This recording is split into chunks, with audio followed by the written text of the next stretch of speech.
Item ಯಾವುದೇ ಇರಲಿ try ಮಾಡಿ ಆಚಿ ಚಿಕನ್ ಮಸಾಲಾ. ಇಸ್ರೇಲ್ ಹಾಗೂ ಅಮೆರಿಕ ವಿರುದ್ಧದ ಯುದ್ಧದಲ್ಲಿ ಇರಾನ್ ನೆತನ್ಯಾಹು ಅವರನ್ನ ಕೊಂದು ಮುಗಿಸಿದ್ಯಾ? ಹೀಗೊಂದು ಅನುಮಾನ, ವದಂತಿ ಜೋರಾಗಿತ್ತು. ಈ ಎಲ್ಲ ವದಂತಿಗಳಿಗೆ ಖುದ್ದು ನೆತನ್ಯಾಹು ತೆರೆ ಎಳೆದಿದ್ದಾರೆ. ಕಾಫಿ ಕುಡಿತಾ ಇರುವಂತಹ ವಿಡಿಯೋ ವೈರಲ್ ಆಗಿದ್ದು, ಅದರಲ್ಲಿ ತಮ್ಮ ಎರಡೂ ಕೈನ 10 ಬೆರಳುಗಳನ್ನ ನೆತನ್ಯಾಹು ತೋರಿಸಿದ್ದಾರೆ. ಇದಾಗ್ತಾ ಇದ್ದಂತೆ ಈ ಸುದ್ದಿಗೋಷ್ಠಿ ನಡೆಸಿರುವಂತಹ ನೆತನ್ಯಾಹು ಇರಾನ್ನ ಧೈರ್ಯಶಾಲಿ ಜನರಿಗೆ ನಾನು ಪ್ರತಿ ವರ್ಷದಂತೆ ನಿಮಗೆ ಬೆಳಕಿನ ಹಬ್ಬದಿಂದ ಪ್ರಾರಂಭವಾಗುವ ಸಂತೋಷದ ರಜಾ ದಿನಗಳನ್ನು ಹಾರೈಸ್ತೇನೆ ಅಂತ ಹೇಳಿದ್ದಾರೆ. ಇರಾನ್ ಮೇಲಿನ ದಾಳಿಗಳನ್ನು ಮತ್ತೆ ಸಮರ್ಥಿಸಿಕೊಳ್ತಾ ಇರುವ ಅಮೆರಿಕದ ಅಧ್ಯಕ್ಷ ಡೊನಾಲ್ಡ್ ಟ್ರಂಪ್ ಆ ದೇಶವು ಪರಮಾಣು ಶಸ್ತ್ರಾಸ್ತ್ರಗಳನ್ನು ಹೊಂದೋದಕ್ಕೆ ಬಿಡಬಾರದು, ಹಾಗೊಂದು ವೇಳೆ ಅದು ಅಣುಬಾಂಬ್ಗಳನ್ನು ಪಡೆದರೆ ತಕ್ಷಣವೇ ಬಳಸುತ್ತದೆ ಅಂತ ಆರೋಪಿಸಿದ್ದಾರೆ. ಜಾಗತಿಕ ಭದ್ರತೆಗಾಗಿ ಇರಾನ್ ಪರಮಾಣು ಶಸ್ತ್ರಾಸ್ತ್ರಗಳನ್ನು ಹೊಂದುವುದನ್ನು ತಡೆಯೋದು ಅತ್ಯಗತ್ಯ. ಆ ದೇಶದ ಹಿಡಿತದಲ್ಲಿ ಮಾರಕ ಬಾಂಬ್ಗಳು ಸಿಕ್ಕರೆ ಇಡೀ ಮಧ್ಯಪ್ರಾಚ್ಯವನ್ನೇ ನಾಶ ಮಾಡುತ್ತದೆ ಅಂತ ವಾದಿಸಿದ್ದಾರೆ. ಇರಾನ್ ಅಮೆರಿಕ ಯುದ್ಧದ ನಡುವೆಯೇ ಇರಾನ್ ಶಕ್ತಿಯನ್ನು ಅಮೆರಿಕ ಅಧ್ಯಕ್ಷ ಟ್ರಂಪ್ ಹೊಗಳಿದ್ದಾರೆ. ಕತಾರ್, ಸೌದಿ, ಯುಎಇ, ಬಹ್ರೇನ್ ಮತ್ತು ಕುವೈತ್ ಮೇಲೆ ಇರಾನ್ ದಾಳಿ ಮಾಡಿದ್ದು ಈ ರೀತಿಯ ದಾಳಿಗಳನ್ನು ನಾವು ನಿರೀಕ್ಷಿಸಿರಲಿಲ್ಲ ಅಂತ ಡೊನಾಲ್ಡ್ ಟ್ರಂಪ್ ಹೇಳಿದ್ದಾರೆ. ಇರಾನ್ ನಡೆಸ್ತಾ ಇರುವ ಈ ಮಾದರಿಯ ದಾಳಿಗಳಿಂದ ಶಾಕ್ ಆಗಿದೆ, ನಾವು ಶಾಕ್ಗೆ ಒಳಗಾಗಿದ್ದೇವೆ ಅಂತ ಟ್ರಂಪ್ ಒಪ್ಪಿಕೊಂಡಿದ್ದಾರೆ.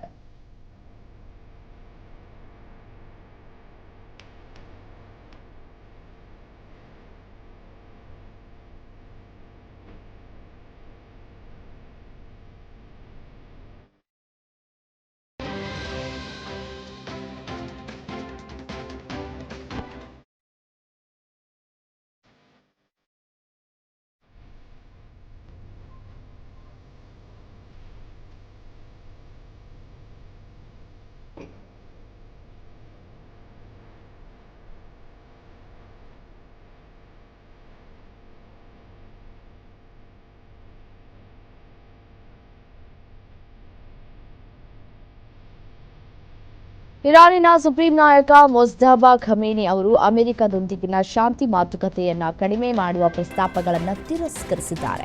ಇದೀಗ ನಡೀತಾ ಇರುವ ಯುದ್ಧದಲ್ಲಿ ಅಮೆರಿಕ ಮತ್ತು ಇಸ್ರೇಲ್ ನಮ್ಮೆದುರು ಮಂಡಿಯೂರಬೇಕು ಅಂತ ಪ್ರತಿಪಾದಿಸಿದ್ದಾರೆ.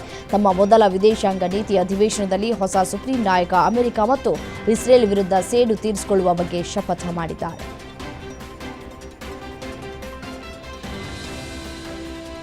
ಅಮೆರಿಕ ಇರಾನ್ ನಡುವೆ ದಿನದಿಂದ ದಿನಕ್ಕೆ ಯುದ್ಧ ತೀವ್ರಗೊಳ್ಳುತ್ತಲೇ ಇದೆ. ಸರ್ವಾಧಿಕಾರಿ ಅಲಿ ಖಮೇನಿ ಹತ್ಯೆ ಬಳಿಕ ಇರಾನ್ ಕೂಡ ಪ್ರತಿದಾಳಿ ತೀವ್ರಗೊಳಿಸಿದೆ. ಆದರೆ ಅಲಿ ಖಮೇನಿ ಹತ್ಯೆ ದಿನವೇ ಮೊಜ್ತಬಾ ಖಮೇನಿ ಹತ್ಯೆಗೂ ಸ್ಕೆಚ್ ಹಾಕಲಾಗಿತ್ತು ಅನ್ನುವಂತಹ ಸ್ಫೋಟಕ ಮಾಹಿತಿ ಬಹಿರಂಗವಾಗಿದೆ.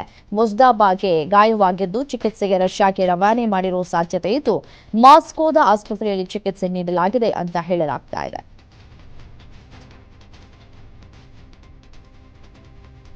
ಇರಾನ್ ಹಾಗೂ ಇಸ್ರೇಲ್ ಮಧ್ಯೆ ಯುದ್ಧ 18ನೇ ದಿನಕ್ಕೆ ಕಾಲಿಟ್ಟಿದೆ. ಕಳೆದ 24 ಗಂಟೆಗಳಲ್ಲಿ ಇರಾನ್ನ 200ಕ್ಕೂ ಹೆಚ್ಚು ಮಿಲಿಟರಿ ನೆಲೆಗಳ ಮೇಲೆ ಇಸ್ರೇಲ್ ದಾಳಿ ನಡೆಸಿದೆ.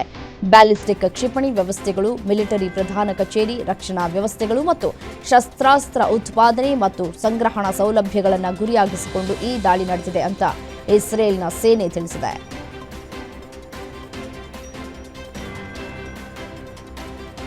ಇರಾನ್ ಮೇಲಿನ ಇಸ್ರೇಲ್ ಮತ್ತು ಅಮೆರಿಕ ಜಂಟಿ ದಾಳಿಯನ್ನ ರಷ್ಯಾ ಖಂಡಿಸಿದೆ. ತೀವ್ರ ಹಿಂಸಾಚಾರದಿಂದ ಹಲವು ನಾಗರಿಕರು ಸಾವು ನೋವನ್ನು ಅಪ್ಪಿದ್ದಾರೆ. ಜೊತೆಗೆ ಈ ಪ್ರದೇಶದಲ್ಲಿ ಮೂಲಭೂತ ಸೌಕರ್ಯಗಳಿಗೆ ವ್ಯಾಪಕವಾಗಿ ಹಾನಿಯುಂಟಾಗಿದೆ ಅಂತ ರಷ್ಯಾ ಪ್ರತಿಕ್ರಿಯೆ ನೀಡಿದೆ. ರಷ್ಯಾ ವಿದೇಶಾಂಗ ಸಚಿವಾಲಯ ಹೇಳಿಕೆ ಬಿಡುಗಡೆ ಮಾಡಿ ಇರಾನ್ ಮೇಲಿನ ಅಮೆರಿಕದ ಅಪ್ರಚೋದಿತ ದಾಳಿಯನ್ನ ಖಂಡಿಸುವ ಜೊತೆಗೆ ತಕ್ಷಣವೇ ಯುದ್ಧ ಕೊನೆಗೊಳಿಸುವಂತೆ ಕರೆ ನೀಡಿದೆ. ಇರಾನ್ ವಿರುದ್ಧದ ಯುದ್ಧದಲ್ಲಿ ನಾವು ಗೆದ್ದಿದ್ದೇವೆ ಅಂತ ಬೀಗುತ್ತಿರುವ ಅಮೆರಿಕದ ಅಧ್ಯಕ್ಷ ಡೊನಾಲ್ಡ್ ಟ್ರಂಪ್ ಅವರಿಗೆ ದೊಡ್ಡ ಹಿನ್ನಡೆಯಾಗಿದೆ.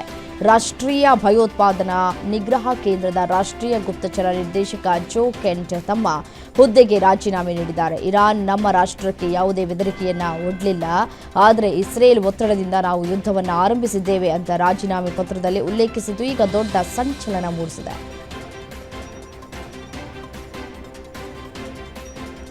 ಪಶ್ಚಿಮ ಏಷ್ಯಾದಲ್ಲಿ ಸಂಘರ್ಷಕ್ಕೆ ಒಳಗಾಗಿರುವ ಇರಾನ್, ಲೆಬನಾನ್ ಮತ್ತಿತರ 2 ದೇಶಗಳಿಗೆ ತುರ್ತು ಮಾನವೀಯತೆಯ ನೆರವನ್ನು ನೀಡುವುದಾಗಿ ಚೀನಾ ತಿಳಿಸಿದೆ. ಚೀನಾದ ವಿದೇಶಾಂಗ ವಕ್ತಾರ ಲಿನ್ ಜಿಯಾನ್ ಮಾತನಾಡಿ, ಇರಾನ್, ಜೋರ್ಡಾನ್, ಲೆಬನಾನ್ ಮತ್ತು ಇರಾಕ್ ಸ್ಥಳೀಯ ಜನರಿಗೆ ಮಾನವೀಯತೆ ನೆರವು ನೀಡುವುದಕ್ಕೆ ಬೀಜಿಂಗ್ ನಿರ್ಧರಿಸಿದೆ ಎಂದಿದ್ದಾರೆ.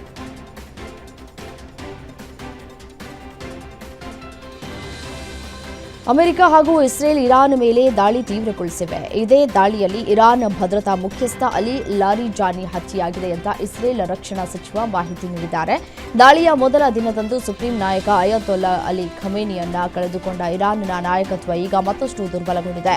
ಅವರ ಉತ್ತರಾಧಿಕಾರಿ ಮೊಜ್ದಾಬಾ ಖಮೇನಿ ಕೂಡ ಆಸ್ಪತ್ರೆಯಲ್ಲಿದ್ದಾರೆ. ಈಗ ಅಲಿ ಲಾರಿಜಾನಿಯನ್ನ ಕಳೆದುಕೊಂಡು ಇರಾನ್ ಮತ್ತಷ್ಟು ಶಾಕ್ ಆಗಿದೆ.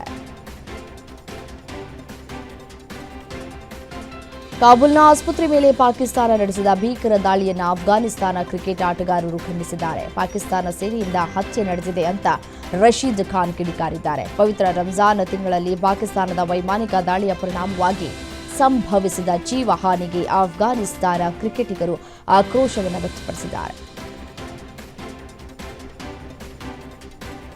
ಇತ್ತ ಇರಾನ್ ಅಮೆರಿಕ ಯುದ್ಧ ನಡೀತಾ ಇದ್ರೆ ಇತ್ತ ಅಫ್ಘಾನಿಸ್ತಾನ ಪಾಕಿಸ್ತಾನ ಸಂಘರ್ಷ ತಾರಕಕ್ಕೇರಿದೆ. ಅಫ್ಘಾನಿಸ್ತಾನದ ಮೇಲೆ ಪಾಕಿಸ್ತಾನದಿಂದ ಭೀಕರ ಏರ್ ಸ್ಟ್ರೈಕ್ ನಡೆದಿದ್ದು ಕಾಬೂಲ್ನಲ್ಲಿರೋ ಆಸ್ಪತ್ರೆ ಛಿದ್ರವಾಗಿದೆ. 1,000 ಬೆಡ್ ಉಳ್ಳ ಕಾಬೂಲ್ ಆಸ್ಪತ್ರೆ ಮೇಲೆ ಪಾಕ್ ವಾಯು ದಾಳಿ ಮಾಡಿದ್ದು 400ಕ್ಕೂ ಹೆಚ್ಚು ಮಂದಿ ಮೃತಪಟ್ಟಿರುವ ಸಾಧ್ಯತೆ ಇದೆ ಅಂತ ಹೇಳಲಾಗಿದೆ. ಅಲ್ಲದೆ 250 ಮಂದಿ ಗಂಭೀರವಾಗಿ ಗಾಯಗೊಂಡಿದ್ದಾರೆ ಅಂತ ತಾಲಿಬಾನ್ ತಿಳಿಸಿದೆ. ಪಾಕ್ ವಾಯು ದಾಳಿಗೆ ತಕ್ಕ ಪ್ರತ್ಯುತ್ತರ ನೀಡುವುದಾಗಿ ಅಫ್ಘಾನಿಸ್ತಾನ ಸರ್ಕಾರ ಹೇಳಿದೆ. ಮಧ್ಯಪ್ರಾಚ್ಯ ಯುದ್ಧದಿಂದ ಉಂಟಾಗಿರುವ ತೈಲ ಬಿಕ್ಕಟ್ಟಿಗೆ ಶ್ರೀಲಂಕಾ ತತ್ತರಿಸಿದೆ. ತೈಲ ಉಳಿಸೋದಕ್ಕಾಗಿ ವಾರದಲ್ಲಿ 4 ದಿನ ಮಾತ್ರ ಕೆಲಸ. ಬುಧವಾರ ರಜೆ ದಿನವಾಗಿ ಘೋಷಿಸಿ ಆದೇಶವನ್ನು ಹೊರಡಿಸಿದೆ. ಶ್ರೀಲಂಕಾ ಸರ್ಕಾರವು ಸಾರ್ವಜನಿಕ ಸಂಸ್ಥೆಗಳಿಗೆ ಪ್ರತಿ ವಾರ 1 ಹೆಚ್ಚುವರಿ ರಜಾ ದಿನವನ್ನು ಘೋಷಿಸಿದೆ. ವಾರದಲ್ಲಿ 4 ದಿನ ಮಾತ್ರ ಕೆಲಸ ಇರಲಿದೆ. ಮಾರ್ಚ್ 18ರಿಂದ ಶನಿವಾರ, ಭಾನುವಾರದಂತೆಯೇ ಬುಧವಾರವೂ ಸಾರ್ವಜನಿಕ ರಜಾ ದಿನ ಅಂತ ಸರ್ಕಾರ ಘೋಷಿಸಿದೆ. ಯಾವುದೇ ತಂಡವು ಮುಖ್ಯ ಪಿಚ್ನಲ್ಲಿ ಅಭ್ಯಾಸ ಪಂದ್ಯಗಳನ್ನು ಆಡುವಂತಿಲ್ಲ. ಫ್ರಾಂಚೈಸಿಗಳು ಅಭ್ಯಾಸ ಪಂದ್ಯಗಳನ್ನು ಆಡುವುದಕ್ಕೆ ಬಯಸಿದ್ರೆ ಆಯಾ ರಾಜ್ಯ ಕ್ರಿಕೆಟ್ ಸಂಸ್ಥೆಗಳ ಬಳಿ ಪರ್ಯಾಯ ಮೈದಾನಗಳನ್ನು ಕೋರಬಹುದು. ಅಲ್ಲದೆ ಫ್ಲಡ್ಲೈಟ್ಗಳ ಅಡಿಯಲ್ಲಿ ನಡೆಸುವ ಅಭ್ಯಾಸ ಪಂದ್ಯಗಳ ಅವಧಿ 3.5 ಗಂಟೆಗಳಿಗಿಂತ ಹೆಚ್ಚಿರಬಾರದು ಅಂತ ಬಿಸಿಸಿಐ ಸ್ಪಷ್ಟಪಡಿಸಿದೆ.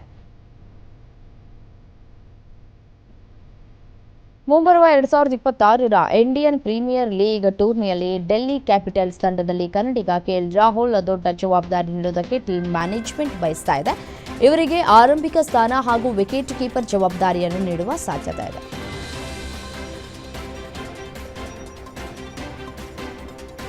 ರಾಜರತ್ನ ಅಪ್ಪುಗೆ ಬರ್ತ್ಡೇ ಸಂಭ್ರಮ. ನಗುಮುಖದ ಒಡೆಯನ ಪುಣ್ಯ ಭೂಮಿಗೆ ರಾಜ್ಯದ ಮೂಲೆ ಮೂಲೆಗಳಿಂದ ಬಂದ ಅಭಿಮಾನಿ ವಿಶೇಷ ಪೂಜೆ ಪುನಸ್ಕಾರ ಮಾಡಿದ್ರು. ದೊಡ್ಡಮನೆ ಕೂಡ ಎಂದಿನಂತೆ ಪೂಜೆ ಸಲ್ಲಿಸಿ ಅಪ್ಪುನ ಸ್ಮರಿಸಿಕೊಂಡರು. ಇನ್ನು ಅಭಿಮಾನಿಗಳು ಕೂಡ ಸಾಮಾಜಿಕ ಕಾರ್ಯಗಳನ್ನು ನೆರವೇರಿಸಿದ್ರು. ಹಲವು ಕಡೆ ಅಭಿಮಾನಿಗಳು ಅನ್ನದಾನ, ರಕ್ತದಾನ ಶಿಬಿರಗಳನ್ನು ಆಯೋಜಿಸಿದ್ರು.